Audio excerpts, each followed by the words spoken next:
के आने के बाद भी इस तरीके से इतना गहरा मंथन क्या जरूरत कोई गहरा मंथन नहीं है। पहले छत्तीसगढ़ कर दिया, आज मध्य प्रदेश कर दिया, कल राजस्थान कर देंगे। अच्छा, जिस तरीके से छत्तीसगढ़ में एक नया प्रयोग हुआ है, एसटी कैंडिडेट को जो है वो सीएम का चेहरा वो दे दिया है, क्या राजस्थान में भी एक नया चेहरा होना चाहिए या नया प्रयोग होना मैं चाहिए? इस बारे में कुछ नहीं कह सकता, ये तो केंद्रीय नेतृत्व तय करेगा, पर्यवेक्षक तय करेंगे, मोदी जी तय करेंगे। क्या लगता है कि पिछले 4.5 सालों में जो किरोड़ी बाबा सड़कों पर नजर आए थे, क्या एक बार फिर से अब विधानसभा में वही गूंज नजर आएगी बाबा? नहीं, विधानसभा में तो मैं विधायक को गूंजूंगा ही, लेकिन मैं ये काम 1980 से कर रहा हूँ।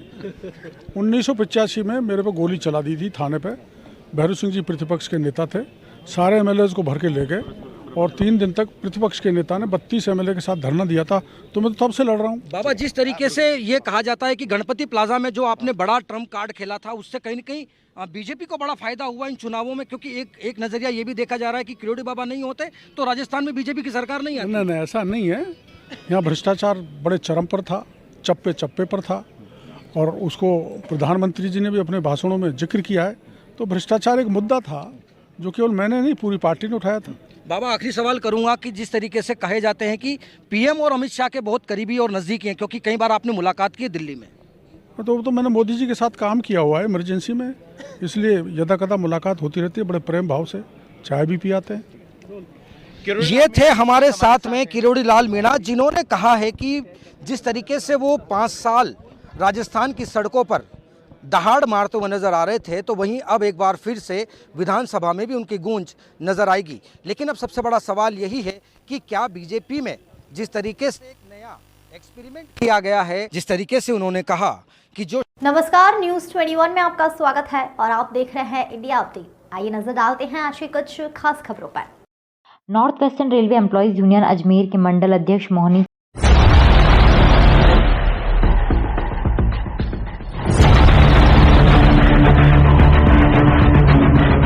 मुझे जानकारी में जो आया है, एक श्रीमान गजेंद्र सिंह जी, श्रीमान अर्जुन मेघवाल और श्रीमान अश्विनी वैष्णव, ये 3 नाम आए हैं।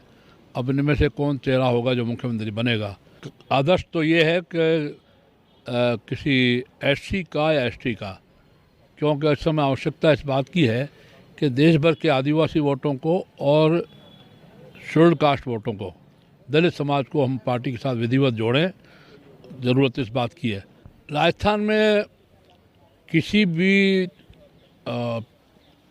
जो मुख्यमंत्री बनना चाहते हैं, उन नेताओं को किसी तरह की बाड़ेबंदी नहीं करनी चाहिए। सबसे पहली बात यह है, जो भी कोई बाड़ेबंदी कर रहे हैं इसका नुकसान उनको होगा, क्योंकि केंद्र इस बार बहुत सख्त है। उमा भारती का हाल हुआ, जो मेनका गांधी का हाल हुआ, वही हाल होगा अगर किसी ने बाड़ेबंदी की, उसका नुकसान हो चुका। बिना नाम लिए मैं बोल रहा हूँ, आप समझ गए होंगे। राजस्थान की मरुधारा में सीएम चेहरे को लेकर के जिस तरीके से मंथन किया जा रहा है, तो वहीं प्रदेश पार्टी कार्यालय पर जो जिताऊ विधायक हैं वो लगातार जो है वो पार्टी का रुख करते हुए नजर आ रहे हैं। इस वक्त हमारे साथ जो हैं वो विधायक ज्ञानदेव आहूजा हमारे साथ मौजूद हैं, उनसे बात करेंगे। सर, छत्तीसगढ़ सीएम का चेहरा बिल्कुल क्लियर हो चुका है। आज बीजेपी का जो है वो टारगेट मध्य प्रदेश है। अब क्या लग रहा है राजस्थान में किसी भी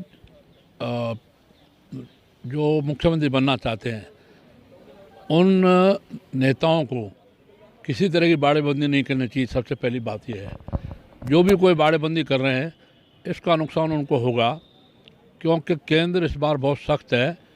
और चेहरा सिर्फ मोदी जी का, कमल के फूल का, तो कहने की ज़रूरत नहीं है। कहने की ज़रूरत नहीं है कि वो किसी गफलत में हों। जो उमा भारती का हाल हुआ, जो मेनका गांधी का हाल हुआ, वही हाल होगा अगर किसी ने बाड़ेबंदी की, उसका नुकसान हो चुका। बिना नाम लिए मैं बोल रहा हूँ, आप समझ गए होंगे। जिस तरीके से लगातार अब क्या लग रहा है कि छत्तीसगढ़ में पूर्व मुख्यमंत्री रमन देव ने जो नाम लिया है एक आदिवासी कैंडिडेट चेहरे का, तो क्या राजस्थान में भी लगता है कि वसुंधरा राजे को आगे आकर के किसी सीएम फेस को घोषित करना चाहिए?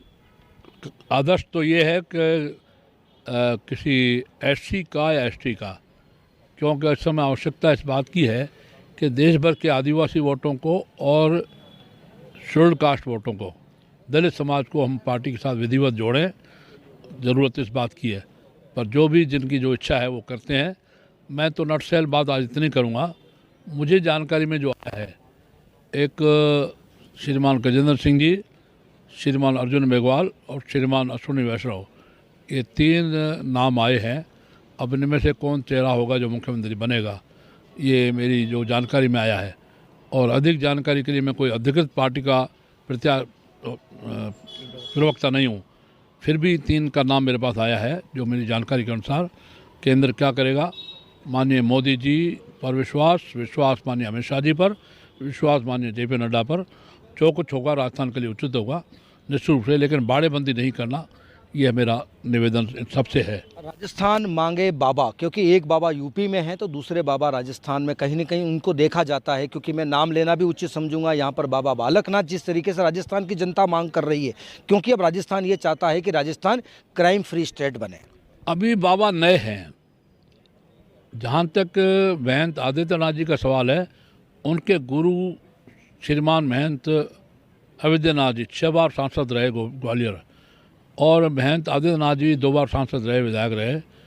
उनका और इनकी तुलना में थोड़ा ये फ़र्क है कि अभी ये नए हैं, पहली बार सांसद बने हैं और विधायक भी उनको टिकट दिया गया है। उन्होंने लिया या उनको दिया गया, जीते हैं, इसके लिए उनको बधाई आपके माध्यम से। परंतु अभी वो नए हैं, इसलिए यहाँ राजस्थान में जो तर्ज उत्तर प्रदेश की महंत जी की, वो तर्ज यहाँ संभव नहीं है।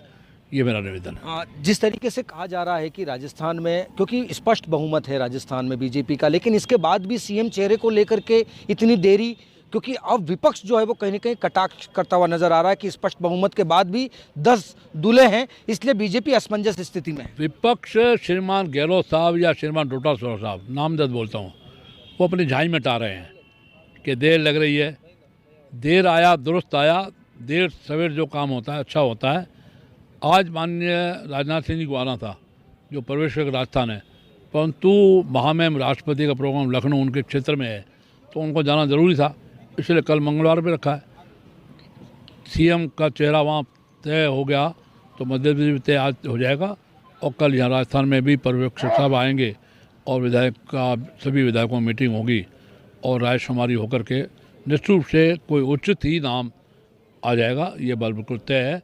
पर विपक्ष जो मिटा रहा है, अपनी झाई मिटा रहा है, हार के कारण अपने मुंह को, जैसे नकट्टा किसी गांव में कट गया, किसी नकट्टे का नाक, वो गांव में दूसरे अपने गांव में गया तो उसने गांव में जाते ही नाक संभालो, अपनी नाक संभालो, अपनी नाक संभालो कहता रहा, अपनी नाक संभालते संभालते अपने घर में घुस गया। लोगों ने नहीं देखा कि उसकी नाक कटी हुई है। तो नकट्टे जो विपक्ष है, जो विपक्ष झाई अपनी पीट रहा है, मैं बहुत स्पष्ट शब्दों में कहता हूँ, ये नकट्टे हैं, अपनी झाई पीट रहे हैं, अपनी हार को इनको पच नहीं पा रही। क्योंकि अभी भी लग रहा है कि मुख्यमंत्री का चेहरा डोटासरा साहब को लग रहा है कि हम कांग्रेस फिर से, अरे कांग्रेस अब कभी नहीं, अब नहीं तो कभी नहीं, ये नारा हम लोग आएंगे। भारत माता की जय। ज्ञानदेव जी, लास्ट सवाल करूंगा। क्या लग रहा है कि जो 24 का गढ़ जीतेगा वही राजस्थान का सीएम का चेहरा होगा? जिस तरीके से एक नया प्रयोग किया गया है छत्तीसगढ़ में कि एक एसटी चेहरे को ला करके मोदी ने एक नया प्रयोग करते हुए एक नया इंडिकेट किया है राजस्थान और मध्य प्रदेश को लेकर। यहाँ जो भी मुख्यमंत्री बनेगा, 24 का जो चुनाव है वो तो अब तीनों प्रांतों का चुनाव माननीय मोदी जी के नाम पे है, तो 24 का तो सीधा लोकसभा का चुनाव है, और लोकसभा चुनाव तो सीधा मोदी जी का नाम है। इसलिए यहाँ जो मुख्यमंत्री बनेंगे वो सिर्फ अपनी हथेली लगाएंगे, प्रचार करेंगे, लेकिन असल में वोट जो पड़ेगा, सपोर्ट जो पड़ेगा, वो माननीय मोदी जी के नाम पे पड़ेगा। इसलिए 24 का तो कोई डाउट ही नहीं है। यह जो सेमीफाइनल हुआ, फाइनल होकर के माननीय मोदी जी 415 से ऊपर सीटें लाएंगे, ये बिल्कुल तय है। आप अनुभवी हैं, आपके हिसाब से राजस्थान का कौन ऐसा चेहरा होना चाहिए? क्या दिया कुमारी, बाबा बालकनाथ या ओम माथुर, या इसके अलावा और कोई चेहरा? मैंने 3 नाम बताए, लगभग उनमें से कोई तय होना है। बाकी कोई और भी आता तो शुक्रवार है, उनका भी आदर करेंगे। जो भी मुख्यमंत्री बनेगा, मैं पार्टी का सिपाही हूँ, उनका आदर करूँगा। जय हिंद। बिल्कुल, ये थे हमारे साथ में ज्ञानदेव आहूजा, जिन्होंने तस्वीरें साफ की है कि राजस्थान में जो भी मुख्यमंत्री का चेहरा होगा, पार्टी उसे सर्वमान्य तरीके से जो है वो स्वीकार करेगी। लेकिन जिस तरीके से नरेंद्र मोदी ने झारखंड में एक एसटी चेहरे को ला करके जो नया प्रयोग किया है, क्या नया प्रयोग राजस्थान पर भी लागू होगा या फिर नया प्रयोग करने के लिए जिस तरीके से जो मंथन किया जा रहा है उस मंथन के बाद में क्या लगता है कि क्या राजस्थान में भी एक नया प्रयोग इस्तेमाल किया जाएगा, क्या नया प्रयोग यहाँ पर किया जाएगा? अगर ये नया प्रयोग अगर किया जाता है तो क्या 24 का गढ़ जीतने में पूरी तरीके से बीजेपी जिस तरीके से कमर कस रही है क्या वो कमर पूरी तरीके से कस पाएगी? क्या 24 के गढ़ को क्या वो 25 की 25 सीटें राजस्थान के खाते से जीत करके क्या वो लोकसभा में पहुंच पाएगी? ऐसी कुछ रणनीति पर काम करते हुए बीजेपी मंथन कर रही है, जिसका कारण यही है कि अब तक राजस्थान में सीएम चेहरे को लेकर के असमंजस की स्थिति बनी हुई है। लेकिन जल्द ही सीएम का चेहरा सबके सामने होगा। कैमरा पर्सन मुकेश के साथ सुरेंद्र सोनी, न्यूज़ 21 जयपुर।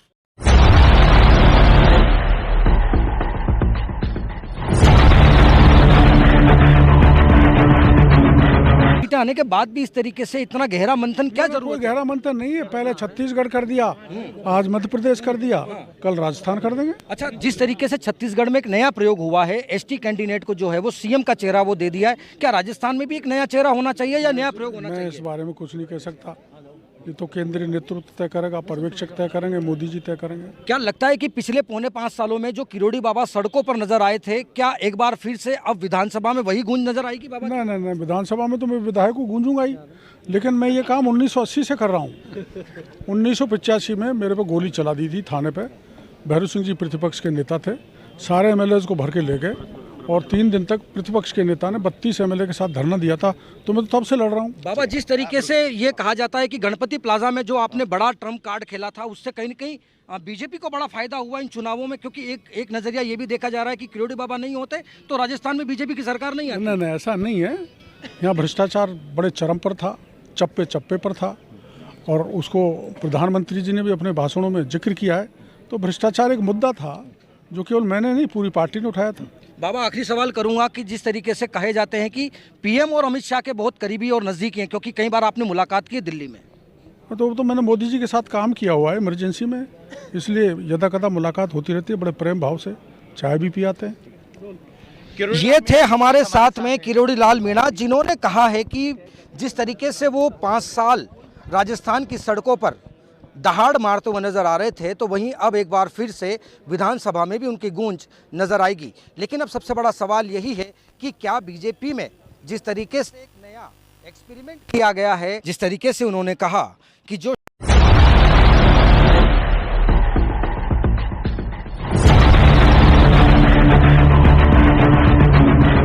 कांग्रेस की तरह उठा पटक नहीं है कि कुर्सी नहीं छोड़ते हैं। हमारे मन में कोई उथल पुथल नहीं है।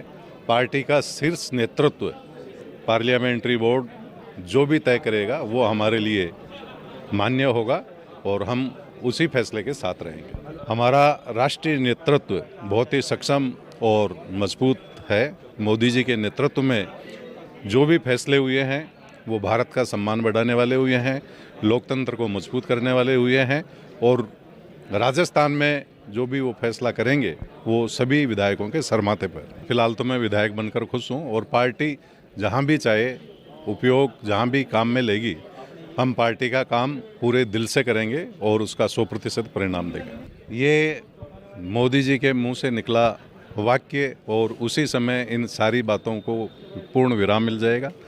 केंद्रीय नेतृत्व है, सक्षम नेतृत्व है। राजस्थान में सीएम चेहरे को लेकर के जो मशक्कत की जा रही है, जो मंथन किया जा रहा है, उसकी तस्वीरों को साफ करने के लिए हमारे साथ बानसूर विधायक देवी सिंह शेखावत मौजूद हैं। उनसे बात करेंगे। भाई साहब, चुनाव से पहले भी चर्चित चेहरा थे, अब भी चर्चित चेहरा हैं, लेकिन अब सीएम के चेहरे को लेकर के आपके मन में क्या उथल पुथल चल रहा है? देखिए, हमारे मन में कोई उथल पुथल नहीं है।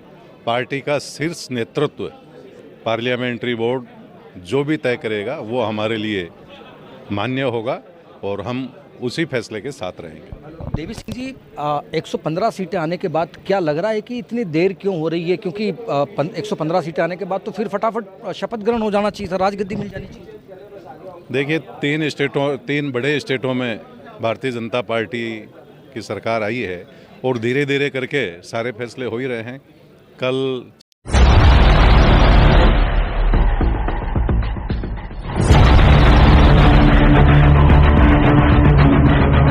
भाई साहब, जिस तरीके से छत्तीसगढ़ में एक नया प्रयोग हुआ है, क्या लगता है कि राजस्थान में भी एक नया प्रयोग होना चाहिए? जो कुछ होगा केंद्रीय नेतृत्व तो बहुत जल्दी आपको बता देगा। लेकिन जिस तरीके से आप पार्टी में एक बड़ी जगह बना रहे हैं, क्योंकि जीत दर्ज की है, क्या अपेक्षाएं रख रहे हैं? क्या 24 को जो गढ़ जीतेगा वही सीएम का चेहरा होगा? जो कुछ होगा पार्टी नेतृत्व तो सब बातों पे विचार करके निर्णय करने वाला है। भाई साहब ये विधायक दल की बैठक का स्वरूप क्या रहने वाला है? ये पूछे अभी पता करते हैं, आपको बता देंगे, अभी बता देंगे। सब चीजों को लेकर के क्या रवैया? उनकी व्यक्तिगत राय हो सकती है, लेकिन सामूहिक राय जो भी केंद्रीय नेतृत्व भेजेगा हम सब उसके साथ हैं। क्या विधायकों से 1 to 1 भी बातचीत करनी चाहिए? अभी पता नहीं, आने दे पर्यवेक्षकों को, उनके क्या वो प्रोसेस अपनाते हैं उस अनुसार होगी। क्या पहला प्रस्ताव जाना चाहिए जो जीते हुए जो विधायक हैं उनकी तरफ से, उसमें से कुछ चुना हुआ? इसमें किसी तरह का कोई प्रस्ताव की आवश्यकता नहीं है। केंद्रीय नेतृत्व तो हमारा इतने मजबूत है, वो जो तय करके भेजेगा हम उसको मानने वाले हैं। 115 सीटें आने के बाद छत्तीसगढ़ का चेहरा साफ हो चुका है, मध्य प्रदेश अब राजस्थान। क्या लगा राजस्थान में इतना मंथन और इतना देरी क्यों?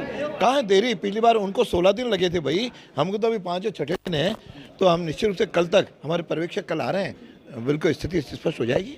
क्या लगता है कि जो चुनिंदा विधायक है, पहला प्रस्ताव ये जाएगा कि जो विधायक जीते हैं उनमें से कुछ होना चाहिए? ये सब पर्यवेक्षक आकर के अपनी जो भी उनका निर्देश होंगे वो बताएंगे, उसके अनुसार पालन करेंगे। विधायक दल की बैठक का क्या स्वरूप रहने वाला है? विधायक दल की बैठक कल 1 बजे सबको बुलाया है। विधायक दल की बैठक होगी, उसमें पर्यवेक्षक अपना मार्गदर्शन करेंगे, उसमें जो भी वो निर्देश देंगे उसका हम सब लोग पालन करने वाले हैं। 1 to 1 बैठक होने वाली है? 1 to 1 बैठक होने वाली है। और क्या होगा पर्यवेक्षक आकर के बताएंगे।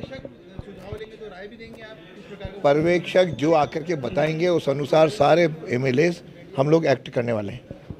नमस्कार, न्यूज़ 21 में आपका स्वागत है और आप देख रहे हैं इंडिया अपडेट। आइए नजर डालते हैं आज की कुछ खास खबरों पर। North western railway employees union Ajmer के मंडल अध्यक्ष मोहनी चौलानी ने बताया कि अधिकारियों द्वारा प्रशासनिक कार्य को प्राथमिकता दी जा रही है और कर्मचारियों की परेशानियों को नज़रअंदाज किया जा रहा है, जिससे कर्मचारियों में रोष व्याप्त है। आज यूनियन द्वारा अपर मंडल रेल प्रबंधक बलदेव राम को डीआरएम के नाम 50 सूत्रीय मांग पत्र सौंपा गया। यदि जल्द ही समस्या का निस्तारण नहीं होता है तो यूनियन मंडल स्तर पर आंदोलन करेगा, जिसकी समस्त जिम्मेदारी प्रशासन की होगी। पिछले लंबे समय से अजमेर मंडल पर यह देखा जा रहा है कि रेल कर्मचारियों के समस्याओं की ओर रेल प्रशासन का ध्यान नहीं जा रहा है। दिनों दिन जिस तरह की कार्यप्रणाली में बदलाव आ रहा है, उस तरह से कर्मचारियों को कार्यक्षेत्र में तनाव देने का काम हो रहा है।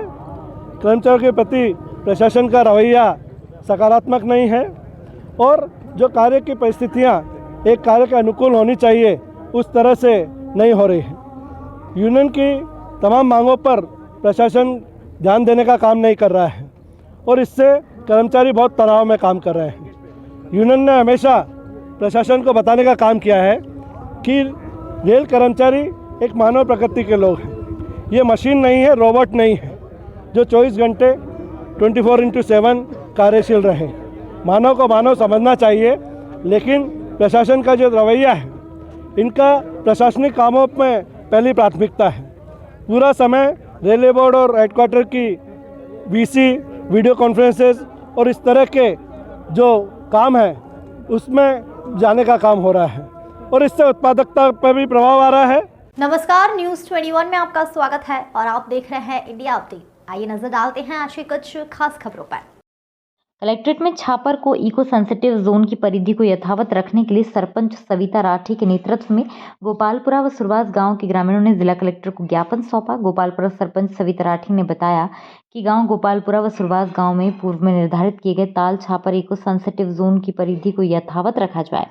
ग्रामवासियों ने रोजगार को देखते हुए इसकी परिधि का विस्तार नहीं किया जाए, नहीं तो रोजगार का संकट ग्रामवासियों के लिए खड़ा हो जाएगा। इस कारण इको सेंसिटिव जोन की परिधि को यथावत रखा जाए।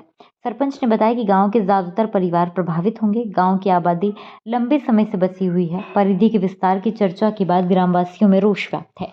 इस अवसर पर डालीबाई, पवन, ओम प्रकाश, तिलोकाराम, चेतराम, बजरंग, रूपाराम सहित महिलाओं ने कलेक्टर को ज्ञापन सौंपा। हम गोपालपुरा पंचायत से गोपालपुरा गांव और सुरवास गांव के ग्रामीण आए हैं। हम चाहते हैं गोपालपुरा क्षेत्र खनन मुक्त हो और इस संदर्भ में जो संवेदी जोन का जो नया नोटिफिकेशन निकला है, जो नितांत अव्यवहारिक है ये नोटिफिकेशन, जिसके अंदर 1 किलोमीटर तक बफर जोन दिया गया है। ये बफर जोन हमारे सुरवास गांव के लिए नितांत ही अव्यवहारिक है और इसके लिए हम इस नोटिफिकेशन की हम ये जो है उसका विरोध करते हैं कि ये नोटिफिकेशन वापस लिया जाए और जो अभी व्यवस्था है, जो अभी बाय डिफॉल्ट जो संवेदी जोन है 10 किलोमीटर, वह उसमें सारे ग्रामीण, सारे अंचल के लोग बहुत ही खुश है, जिसमें कि उन्हें कोई दिक्कत नहीं है। तो हम जो वर्तमान व्यवस्था है उसकी मांग कर रहे हैं। नमस्कार, न्यूज़ 21 में आपका स्वागत है और आप देख रहे हैं इंडिया अपडेट। आइए नजर डालते हैं आज की कुछ खास खबरों पर। अर्धवार्षिक परीक्षाएं सफल व सुचारू तरीके से संपन्न करवाने को लेकर सभी प्रकार की आवश्यक तैयारियां पूरी कर ली गई है। वहीं जिला समान परीक्षा द्वारा गठित उड़न दस्ते द्वारा निरीक्षण करना भी शुरू कर दिया गया है। CBEO किशोर कुमार बोहरा ने बताया कि निरीक्षण के दौरान आवश्यक दिशा निर्देश देते हुए अजामला, मेजर शैतान सिंह नगर हवेली, मोरिया, देनोग उच्च माध्यमिक विद्यालयों का औचक निरीक्षण किया गया, जिसमें उड़न दस्ता टीम में DEO फलौदी राजेंद्र प्रसाद शर्मा, CBEO फलौदी किशोर कुमार बोहरा एवं सोनाराम जानी, अश्विनी जोशी द्वारा अवलोकन किया गया, जिसमें परीक्षा के समय पर ध्यान रखते हुए परीक्षा सही समय पर करवाने का निर्देश दिए गए। वहीं बोहरा ने बताया कि बच्चों को तनाव मुक्त होकर परीक्षा की तैयारी करें। नमस्कार, न्यूज़ 21 में आपका स्वागत है और आप देख रहे हैं इंडिया अपडेट। आइए नजर डालते हैं आज की कुछ खास खबरों पर। पूरा मामला जनपद बांदा की ग्राम पंचायत बेंदा का है, जहां के लगभग 1.5 दर्जन ग्रामीणों ने DM कार्यालय पहुंचकर जिलाधिकारी के नाम दिए गए शिकायत पत्रों के माध्यम से उनकी ग्राम पंचायत में जो गरीब और असहाय लोग हैं उनको प्रधानमंत्री आवास का लाभ नहीं दिया जा रहा। जिनके घर में ट्रैक्टर व पक्का मकान बना है उन्हें PM आवास का लाभ दिया जा रहा है। ग्रामीणों ने कहा कि उनकी ग्राम पंचायत में जमकर धांधली की जा रही है। उनका आरोप है कि ग्राम पंचायत बेंदा डेरा केवटारा विकासखंड तिंदवारी जनपद बांदा में कच्ची सड़क के नाम पर लगभग 3,98,000 की धनराशि निकाल ली गई है, जो कि फर्जी बिल वाउचर करके पैसा निकाल लिया गया। इसके साथ ही आरोप लगाए कि नाला निर्माण में भी धांधली की गई, जो कि अभी भी अधूरा पड़ा हुआ है। ग्रामीणों की मांग है कि सभी मामलों की निष्पक्ष जांच करा करके दोषियों के विरुद्ध बड़ी कार्यवाही की जाए। हमारे साथ बेना ग्राम पंचायत के, जो कि तिंदवारी विकास खंड के अंतर्गत आता है, यहाँ के लगभग 15 से 20 महिलाएं आई हुई हैं, साथ ही पुरुष है। इन लोगों की समस्याएं हैं कि इन्हें आज तक आवास नहीं दिया गया, साथ ही जो रास्ता है, रास्ता का अधूरा काम पड़ा हुआ है। इनका आरोप है कि ग्राम प्रधान के द्वारा पैसा निकाल लिया गया है, लेकिन अभी तक कार्य नहीं कराया गया है। साथ ही एक नाले की समस्या है, जो नाला का निर्माण कराया गया वो भी अधूरा पड़ा हुआ है, जिसके कारण जल निकासी नहीं हो पा रही और लोगों को काफी दिक्कत का सामना करना पड़ा है। हमारे साथ कुछ ग्रामीण है, महिलाएं भी है, हम बात करते हैं क्या मामला है। क्या नाम भाई साहब आपका? बाबू नाम है मेरा। बाबू नाम है, कहाँ से आए आप? बेंदा गांव से आए हैं, लाहा केवटरा से। अच्छा, क्या समस्या, किस तरह की समस्या लेके आए? समस्या हमारे गांव में जो है विकास कार्य की नाला बना है, अधूरा पड़ा हुआ है, मिट्टी का कार्य नहीं हुआ है और आवास की समस्या है, मतलब किसी को आवास नहीं मिल रहा है। ग्राम पंचायत में आपको किसी को आवास नहीं मिला? नहीं मिले, इतने लोगों में किसी को नहीं मिले। गरीब आदमियों को नहीं मिलते हैं, जो बड़े बड़े हैं उनको मिल रहे हैं। अच्छा, बड़े लोगों को मिलते हैं। और ये नाले की क्या समस्या आप बता रहे हैं? नाला सर अधूरा पड़ा हुआ है, बगल से मिट्टी का कार्य होना था वो नहीं हुआ है और निकलने में सबको परेशानी है। क्या इसका पैसा निकाल लिया गया? पैसा निकाल लिया गया है। एक सड़क और बनी है